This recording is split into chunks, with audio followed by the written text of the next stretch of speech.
चलो देखते हैं।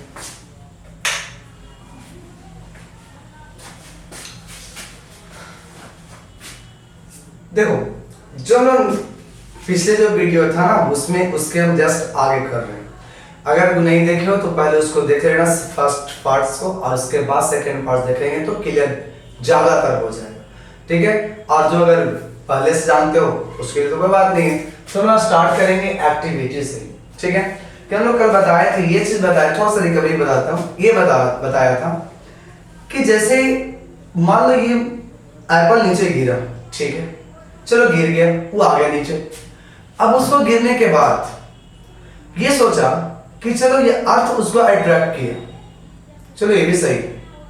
फिर उसके बाद उसने सोचा कि अर्थ के चारों तरफ जो मून घूम रहा है उसको भी तो अर्थ अट्रैक्ट कर सकता है। तो एम आई राइट, कर सकता है।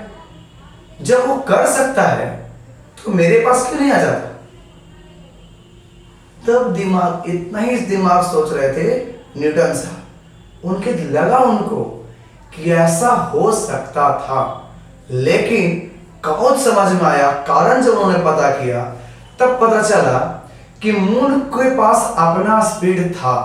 क्योंकि हम जानते हैं कि फोर्स किसी का भी स्पीड को चेंज कर सकता है तीन तरीके से। या तो उसका मैग्नीट्यूड चेंज कर देगा, या सिर्फ उसके डायरेक्शन को चेंज कर देगा, या तो दोनों को चेंज कर देगा। तो जब उन्होंने सोचा कि चलो स्पीड को चेंज कर रहा है मैग्नीट्यूड का, तब तो वो डायरेक्ट वाला हो गया। लेकिन ये सोचे कि डायरेक्ट वाला लगाएंगे तो मून वाला में सेटिस्फाई नहीं करेगा। कारण क्या था कि वो तो घूम रहा था अपने स्पीड से, फिक्स स्पीड है उसका, तो उसका मैग्नीट्यूड चेंज नहीं कर रहा।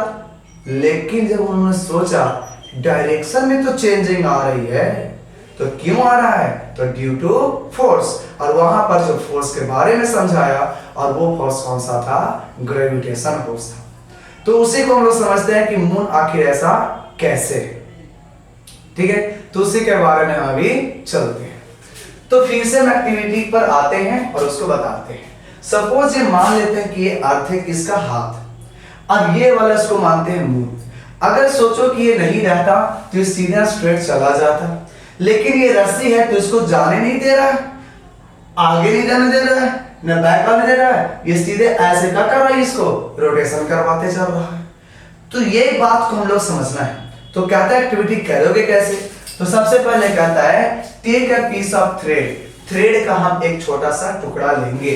फिर कहता है टाई ए स्मॉल स्टोन एट 1 इंच। एक इंच पे क्या करना है? उसके स्टोन को हमको टाई कर देना है। क्या करना है? स्टोन को टाई कर देना है, बांध देना है। और होल्ड द अदर इंच, और अदर इंच को होल्ड कर लेना है, पकड़ लेना है of the thread and reel it round. और उसे क्या करना है? एकदम घुमा देना है राउंड चारों तरफ, जैसे कि तुम्हें फिगर में दिखाया गया है। फिर कहता है कि जैसे मान लो घुमा लिए, तो घुमाने के बाद अब आपको ये मोशन को ऑब्जर्व कर लेना, स्टोन के मोशन को, कि कैसे वो मोशन कर रहा है। तो हमें आंसर क्या आएगा कि जब घुमा रहे हैं तो सर्कुलर मोशन में चल रहा है। लेकिन फिर कहता है रिलीज द थ्रेड। और थ्रेड को जो होल्ड पकड़ लेते ना उसको छोड़ दो। अगर छोड़ेगा तो बचेगा, वो हमारे पास फिर से घूमेगा। कहेगा हम क्यों घूमेंगे? वो सीधे क्या करेगा? स्ट्रेट भाग जाएगा, जैसे ऐसे का जब ये थ्रेड को ब्रेक कर देंगे। तो अगेन जैसे ही रिलीज करेंगे तब उसके बाद नोट करना है तुम्हें direction of motion of the stone. Stone के जो मोशन था उसका डायरेक्शन का हम लोग क्या करना है? ऑब्जर्व करना है। तो अभी बताओ सीधे ही घूम रहा था, तो हर एक पोजीशन पे ऐसे ही डायरेक्शन चेंज हो रहा था। लेकिन अगर यहां पर ही रहे और रस्सी टूट जाए तो सीधा स्टोन क्या करेगा? सीधे इधर भागेगा। इधर भागेगा तो ये कहता है डायरेक्शन को हम लोग क्या कर लेंगे? ऑब्जर्व कर लेंगे क्या होगा। तो हम लोग पढ़ते हैं, कहता है before the thread is release. Release करने के पहले बताया जा रहा है कि the stone moves in a circular path. कहता है कि जब हम उसे पकड़ के रखे हुए थे, होल्ड करके रखे हुए थे, उस टाइम वो जो स्टोन था वो सर्कुलर मोशन में रिवॉल्व कर रहा था विद सर्टेन स्पीड, उसका कुछ स्पीड के साथ, and changes the direction at every point. हर एक पॉइंट पर वो अपना डायरेक्शन क्या कर रहा था? चेंज करते चल रहा था। The change in direction involves change in velocity और एक्सेलरेशन। अब समझ लो यहां से, जैसे हम बोलते हैं वेलोसिटी और स्पीड में, तो speed is a scalar quantity but velocity is a vector quantity, because velocity has direction. जब हमारा वेलोसिटी देखते हैं कि डायरेक्शन रखता है, इसका मतलब है कि डायरेक्शन में चेंज हो जाएगी, तो वेलोसिटी चेंज। अब बताओ, जब वेलोसिटी चेंज तो rate of change of velocity known as acceleration. तो जब देखिए वेलोसिटी में चेंज आ गया, दैट इज एक्सेलरेशन हमारे पास आ गया। और जब एक्सेलरेशन आ जाएगा तो न्यूटन सेकंड लॉ कहता है कि जब वेलोसिटी चेंज करती है तो मोमेंटम चेंज होती है, और मोमेंटम चेंज होता है तो फोर्स लगता है। That is F equal to A में पढ़ा तो ए जैसे आया, इसका मतलब फोर्स भी आया होगा। तो कहता है कि हर एक पॉइंट पर उसके वेलोसिटी चेंज हो रही थी, जिसके कारण से उसके एक्सेलरेशन में भी चेंजेज आ रहा था, एक्सेलरेशन वहां पर प्रेजेंट हो रहा था। कि the force that causes this acceleration and keeps the body moving along the circular path is acting towards the center। कहता है कि आखिर वो फोर्स लगाने वाला था कौन? तब बताओ इस फिगर में कौन था? तो ये बोलेंगे सेंटर की तरफ एक फोर्स लग रहा था। यहां पर देखेंगे तो टेंशन लग रहा था, लेकिन जब हम लोग देखते हैं ग्रेविटेशन में कोई भी चीज घूमते रहता है तो सेंटर की तरफ एक फोर्स लगते रहता है। This force is known as centripetal force. उस फोर्स को हम लोग नाम क्या देते हैं? Centripetal force. कहता है कि the force that causes this acceleration and keeps the body moving along the circular path is acting towards the center। कहता है जिस फोर्स की वजह से जो एक्सेलरेशन उसके पास आया था और वो रिवॉल्व था और सर्कुलर मोशन में, तो वो फोर्स हमेशा एक्ट कर रहा था किधर? Towards the centre. This force is called centripetal. उसको हम लोग क्या कहते हैं? सेंट्रीपिटल। Meaning centre seeking. उसका मीनिंग क्या होता है? Centre seeking. एंड डायरेक्ट याद रखेंगे कि that force which is acted along that towards the center, this force is known as the centripetal force. In the absence of this force, the stone flies off along a straight line. This straight line will be tangent to the circular path। क्या कह रहा था कि जैसे ही कहा कि जब ये सेंट्रीपिटल फोर्स खत्म हो जाएगा। कब खत्म हो जाएगा? जब हम ये रिलीज को क्या कर दिए थे, इसको छोड़ दिए। जब छोड़ दिए थे ये घूमेगा नहीं ना, ये क्या करेगा? ये खत्म हो जाएगा सेंट्रीपिटल फोर्स। तो उस केस में ये टेंजेंशियली ये सीधा सीधा क्या करेगा? क्रॉस कर जाएगा और स्ट्रेट लाइन में वो चलना शुरू कर देगा। तो यही स्टेटमेंट आ जाता है हमारा किसमें? सर्कुलर मोशन में। कि सर्कुलर मोशन का एक कंडीशन होता है। अब यहां पर समझ लेंगे सर्कुलर मोशन के बारे में। पहले देखिए,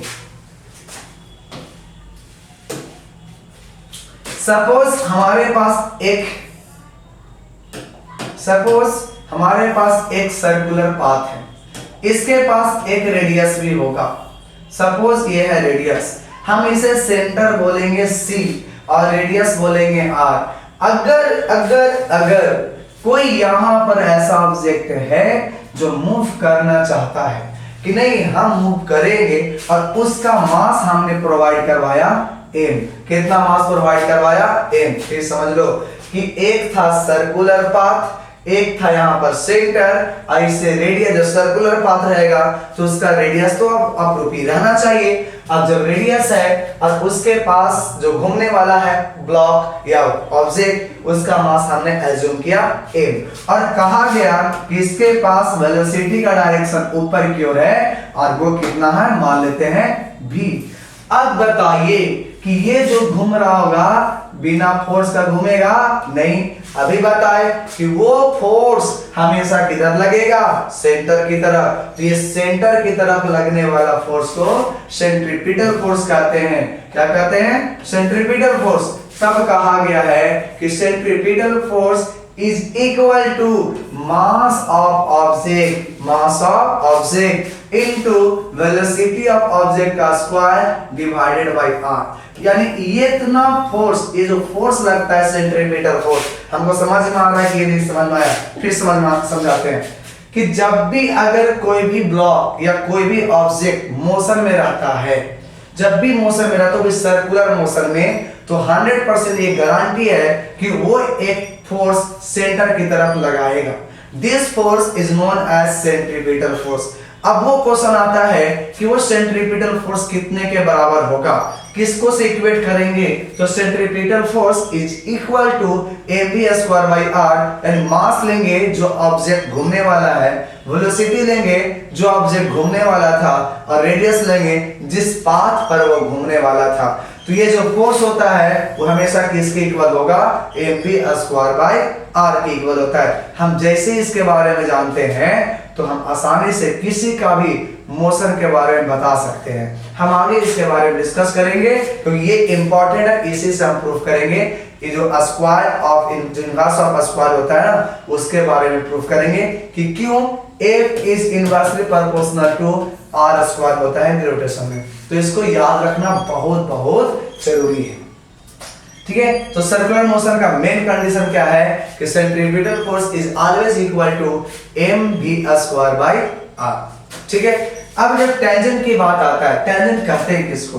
तो सपोज यहां पर हम मान लेते हैं कि एक पॉइंट यहां पर है। अब इस पॉइंट पर एक ले करके लाइन खींच देते हैं जो इसको बस टच करके चले, तो ऐसी लाइन को हम लोग कहते हैं टेंजेंट। तो यहां पर जैसा देख लेते हैं कि आखिर टेंजेंट होता कैसे। तो कहता है tangent to a circle, a straight line that meets the circle at one and only one point, and one and only one point is called tangent to the circle. A straight line ABC जो दिया गया है ABC is a tangent to the circle at point B. B point पर ये जो ABC line दिखाया गया, ये क्या दिखाया गया? टेंजेंट दिखाया गया।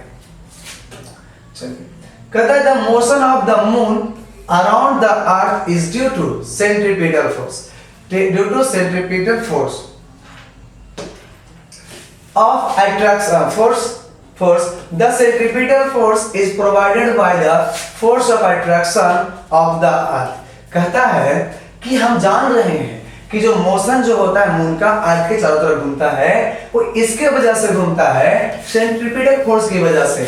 अब सेंट्रीपिटल फोर्स आखिर देगा कौन? कोई होना चाहिए देने वाला। तो वो कहता है जो देता है ना, प्रोवाइड कौन करवाता है? तो provided by force of attraction of the अर्थ। जो मून को जो अर्थ खींच करके रखा था, वही फोर्स यहां पर देता है कौन? सेंट्रीपिटल फोर्स प्रोवाइड करवाता है। किसको?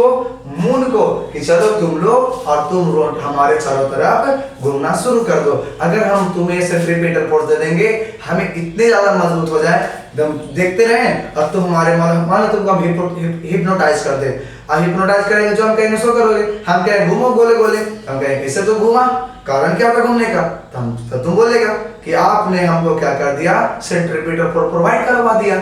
जैसे सेंट्रीपिटल फोर्स प्रोवाइड करवाए और तुरंत तुम क्या करना शुरू कर दिया? हमारे राउंड मारना शुरू कर दिया। कहता है if there were no such force the moon would pass a uniform straight line motion। कहता है वहां पर just uniform straight line motion में जाने के लिए कोई फोर्स उसके पास नहीं रहा। It is seen that a falling apple is attracted towards the earth. Does the apple attract the earth? If so, we do not see the earth moving towards an apple. Why? कहता है यहाँ पर एक question realise कर रहा था कि हमने देखा कि एप्पल गिरता है, और जब गिरता है तो इसका मतलब है कि अर्थ उसको अपने तरफ अट्रैक्ट कर लेता है। डज क्या द एप्पल अट्रैक्ट द अर्थ? जैसे हमने तो मान लिया कि चलो अर्थ ने एप्पल को अट्रैक्ट किया, तो क्या एप्पल ने भी अर्थ को अट्रैक्ट किया? हम बोले ऑब्वियसली बिकॉज ऑफ न्यूटन का थर्ड लॉ। क्या कहता है? जितना एक्शन करो उतना रिएक्शन करेंगे। तब यहां से कहते हैं कि अगर अर्थ ने खींचा एप्पल को तो एप्पल ने खींचा अर्थ को। हाँ, ये जरूरी है कि हमने नहीं देख पाया कि अर्थ को एप्पल ने खींचा कि नहीं। क्यों नहीं देख पाया? तो उसके पीछे रीजन यहाँ पर समझा दिया गया है कि हम भी तो कहां पर प्रेजेंट हैं? अर्थ पर। तो जितना अर्थ को खींचा होगा एप्पल, उतना एप्पल ने हमको भी खींचा होगा। तो जब हम एक दूसरे का करस्पॉन्डिंग है तो अपना जो देखने वाले हम अर्थ को ही है, तो हमारे रिस्पेक्ट में अर्थ क्या होगा, रेस्ट में होगा। और जब रेस्ट में होगा तो हम कह नहीं सकते हैं कि अर्थ भी रोटेशन में था, हम ये कहना सही नहीं होगा। तो इसलिए यहाँ पर जो दिखता है कि अर्थ ने ही एप्पल को खींचा, एप्पल ने अर्थ को नहीं, ये ऐसा देखने में लग रहा है लेकिन ऐसा नहीं, दोनों एक दूसरे को खींचते हैं। तो हमें क्यों नहीं देख पाए, तो रीजन क्या था कि हम भी कहां पर है, अर्थ पे, और जो देखने वाला था वही मोशन के बारे में डिसाइड कर पाता है कि क्या हो रहा है, मोशन में है या नहीं। अगर पोजीशन चेंज तो मोशन में है, position no change does not is in motion. बात समझ में आ गया। चलिए नेक्स्ट कहता है according to the third law of motion the apple does attract the earth. Third law के अनुसार कहता है कि एप्पल अट्रैक्ट कर सकता है, but according to the second law of motion for a given force acceleration is inversely proportional to the mass of an object। कहता है कि न्यूटन सेकेंड लॉ में चलते हैं कि अगर हमारे पास फोर्स कांस्टेंट है तो बताइए कि A is equal to A में जब होता है कांस्टेंट रखेंगे तो एक्सेलरेशन इनवर्सली प्रोपोर्शनल टू क्या मिलेगा, मास। जब मास ज्यादा होगा तो उसकी एक्सेलरेशन कम। तो बताओ मास ज्यादा एप्पल की अर्थ का, तो अर्थ का, अब अर्थ का मास ज्यादा तो इसका मतलब एक्सेलरेशन कम, तो आएगा खिंचाएगा, धीरे धीरे खिंचाएगा। हम उसको पता कर सकेंगे क्या, तो आंसर आएगा नहीं। ठीक है, the mass of an apple is negligible small compare to that of the earth, so we do not see the earth moving towards the apple. कहता है कि एप्पल का जो वेट है, मास है, वो as compare to earth negligible है। तो इसलिए हम लोग को जो मूव करने वाला अर्थ है टुवर्ड्स एप्पल, वो हम लोग क्लियरली पता नहीं चल पाता। ठीक है, extend the same argument for why the earth does not move towards the moon। कहता है इसी का आर्गुमेंट अगर देते हैं कि अच्छा ठीक है, चले मान लेते हैं कि एप्पल वाला केस ने बता दिया मून का तो मास ज्यादा है, तो उसमें ऐसा क्यों नहीं होता है, तो उसमें भी होता है, बट हमें पता नहीं चल पाता है क्योंकि देखने वाला आदमी है कहाँ, अर्थ पर है, तो रिलेटिव मोशन की वजह से ऐसा होता है।